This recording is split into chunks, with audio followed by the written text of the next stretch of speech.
How can God claim to be moral when he kills innocent people in the Old Testament? The exact same way I do. They are people. Innocent doesn't even come into it. Also, they are delicious. So what am I supposed to do? Not slaughter them all for a delicious sandwich? Alright, to be fair, I am kind of immoral about it. I don't use free-range humans. I get them out of those little boxes that we keep them in for hours and hours a day. Although, I swear, sometimes they seem almost relieved when I blend them. Let's call it a grey area.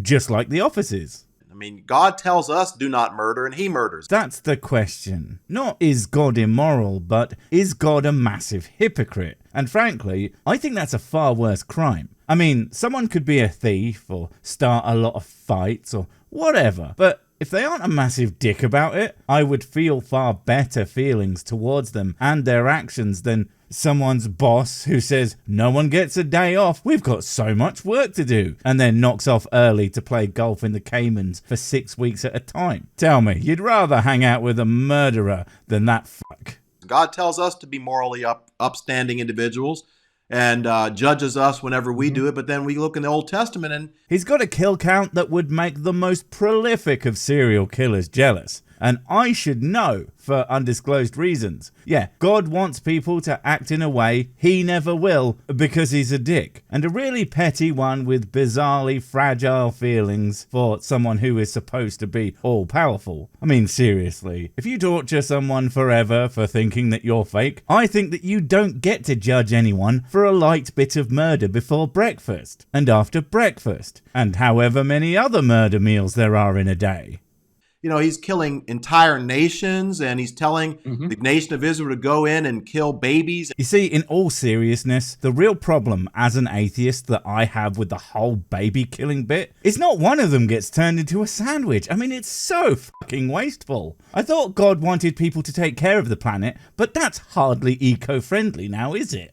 And pregnant women and they say God is against abortion. That's like double abortion at that point. God really, really, really cares about life until he doesn't, and then he wants as much of it dead as possible, as fast as possible. And there's no double kill like the killing a human inside another human that you also killed. Absolute savage.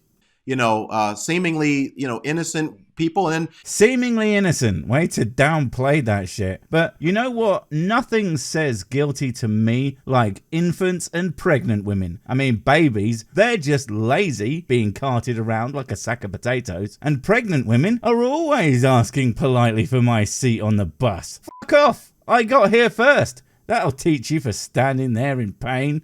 And then even if the nation as a whole was guilty, what does that even mean? Like, seriously, the nation as a whole? Surely the only people you should be able to hold to any kind of account are leaders and possibly militaries of the nations. Most everyone else is probably just trying to get the fuck on with their lives. Also guilty of what? Not being the right religion? At least I'm betting. Those bastards not believing something that they have no reason to because they didn't grow up with it and weren't given any reason by God to change. And what about the ones who have secretly converted? I mean, that happens all the time. People from a majority whatever religion nation convert to some outside faith, and now you're just going to kill them as indiscriminately as anyone else? That's fucked up, man. Can we really say that every single person babies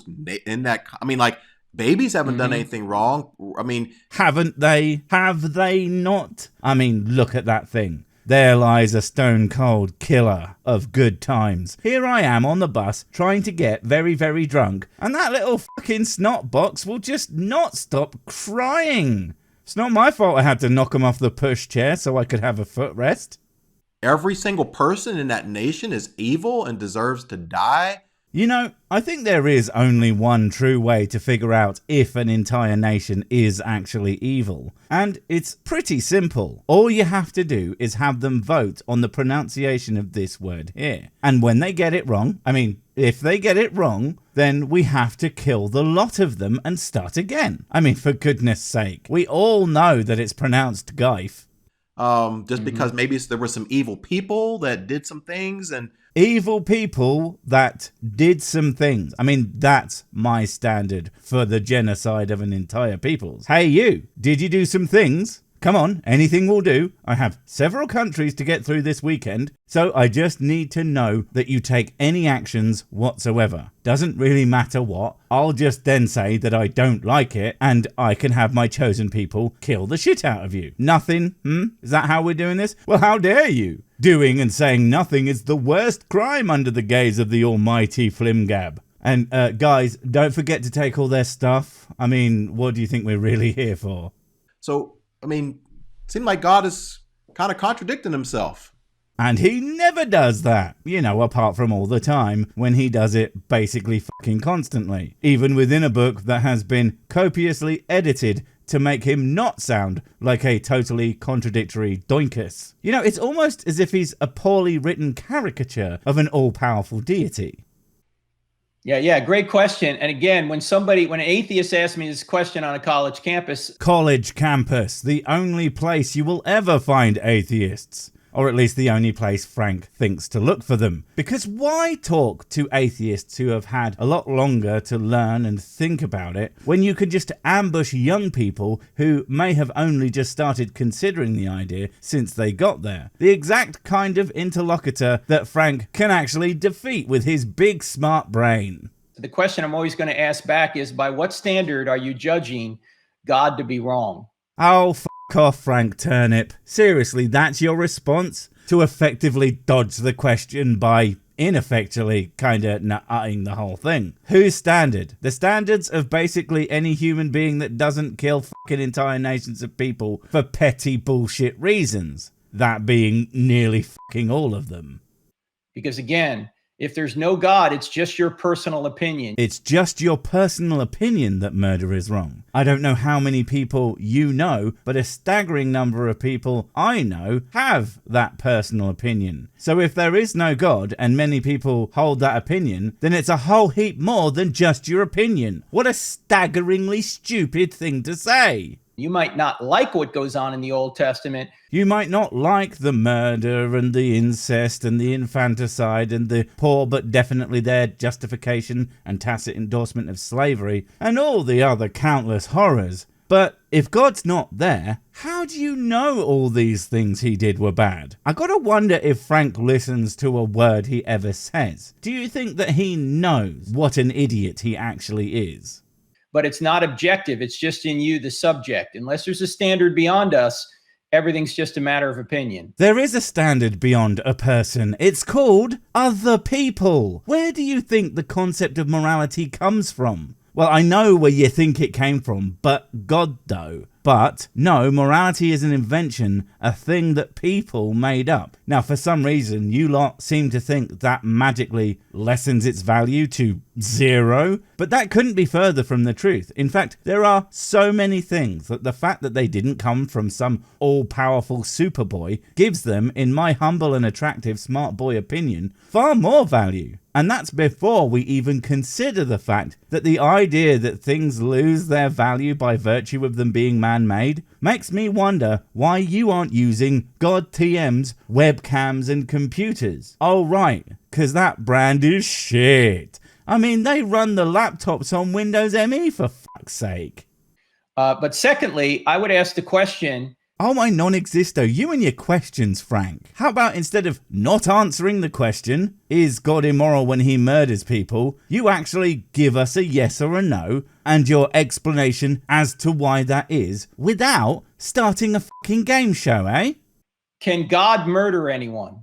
Yes, we have already established that according to your book, he did it all the fucking time. And if murder is a killing against the rules that have been put in place, well, God absolutely did that over and over again. Alright, is this that, well, I'm in charge, so the rules don't actually apply to me kind of deal? Hypocrisy again? What a shocking shock. In other words, when God kills somebody, if he exists and he created us, when he kills somebody, is that murder? If your mother dropped you down a flight of stairs because she was handed you and went, oh fuck me, I made a Frank Turek, better get rid of the evidence, it would absolutely be fucking murder. And we are God's children, created in his image with the spark of the divine and all that stupid bullshit. Ipso facto, God killing us is murder. And it would certainly be in the spirit of murder. Like how if you killed my dog, many people would say that you murdered my dog. So God killing something which is ostensibly way more important to him than even a beloved family pet is fucking murder. Stop playing these semantic bullshit games for fuck's sake.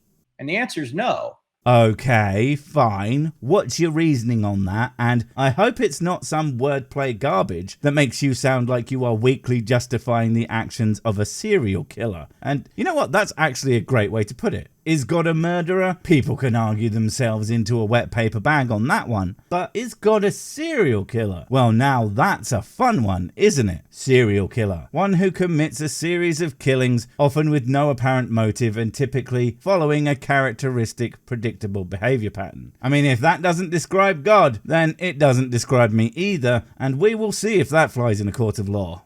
Why? Because God is the creator of life and he's the only one that can resurrect it. That's your reasoning? Apart from the fact that we have absolutely no evidence to the claim of resurrections, even if he can, does that mean that doctors and paramedics can legally murder so long as they bring you back to life after? I'm not sure that's quite right. I mean, I'm not going to lie though, it fucking should be. If we're going on a point-based system and, you know, we don't even have to be like super fair about it, but let's say you save like 200 lives. I think you should get to have a cheeky murder on a slow Tuesday. And we'll also make them wear a tally on their uniforms so you know how hard you can push your luck with that particular person. Only 50 saves so far? Well, you're a dick. And I fucked your mum. Someone's on 403 and counting without even having cashed them in yet. Well, aren't you the most talented, physically attractive individual I've ever met? Because that's 2 free kills right there, and I am not putting myself and the love of my life at risk. Patrick Stewart is far too important.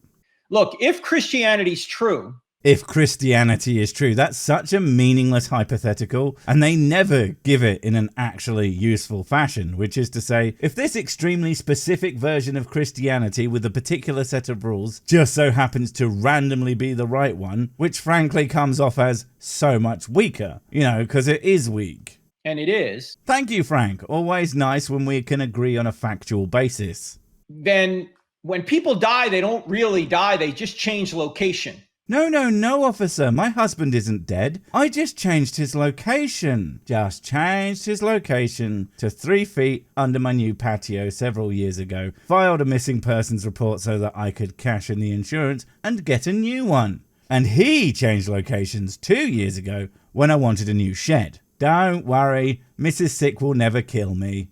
We're not fucking married. They go from this life into the next life. That's not as awesome sauce as you are trying to play it off, because one of those next lives is infinite torture, which I'm not going to lie, is actually slightly worse than murder. Just slightly, just a bit. I mean, let me put it this way. You could be literally the worst human alive who just cheats and steals and kills and kicks babies off of bridges and whatever other messed up shit. If each of those was worth some objective amount of torture, there is a point where you are just torturing them for no reason. And then you become the asshole, no matter how much of a piece of shit they were previously. That is the nature of infinity, which is why hell is so obviously a made-up idea designed to scare people into behaving right. And it's up to God when that happens, right? God can take us out at 82 or 2. It's up to him. Wait. The f*** happened to free will? Are you saying that if someone hops along, does me a murder, that's God's decision that I did the dead? Well, shit, there goes all that God allows evil for free will to happen shit that you're lot bandy about. Man, it's almost as if you sit down and try to establish all the rules for this crap, it turns into a giant incoherent mess of nonsense. Because he's the creator of life and he's the sustainer of life and he's the only one that can resurrect life. Yeah, no, that's not how anything works. Just because you can make something doesn't make it moral for you to randomly take it away. It's like if I built a bedroom set for a child and then come running in and smash it to bits because I paid for the pieces and built it, it's my right to traumatize the shit out of my nephew on a dare. I'm joking, I don't have a nephew, and if I did, I sure as shit ain't building him anything. He'll be lucky if I don't burst into his room to wake him up every single time I visit with a super soaker filled with icy piss water. You know, because I'll be the funny uncle, in quotes, and then be baffled as to why he fucking hates me when he's an adult. Because it was just a prank, bruh. So what might be immoral for us because we're not God is not immoral for God. In fact, God kills, if God exists, God, and he sustains all life, he kills all of us at some point. It's all right for God to kill you in a horrible massacre of babies and pregnant women and innocent people who have done nothing wrong, likely way before they would have died of natural causes, because he's going to fucking kill everyone at some point, most of them not in some brutally painful massacre that he told a bunch of nutters to do, but of course, fuck you in particular, I guess. If that isn't the most asinine reasoning for anything I have heard in my goddamn life. Seriously, it's like saying, it's okay that I skinned you alive because I was gonna skin you when you were dead anyway. All of the difference, God, you psychopathic asshole. All of it. Wait, before you go, I have something super important to tell you. It's life or death. It will change everything forever. Nope, wait, it's gone. Oh well, probably wasn't important. But while I have you, don't forget to comment, subscribe and notify. And if you want more of my smexy voice, check out Mrs. Six's channel Spoonstaff Stories, where I narrate and voice all the videos, and she does the work. And if you want to support the channel, check out the merch store for cool t-shirts, or check out Patreon, memberships and PayPal to support directly. Finally, follow me on the medias of social to get completely pointless guff and to keep up on the latest releases. Oh, I just remembered what I was gonna tell you. Whatever you do, don't touch the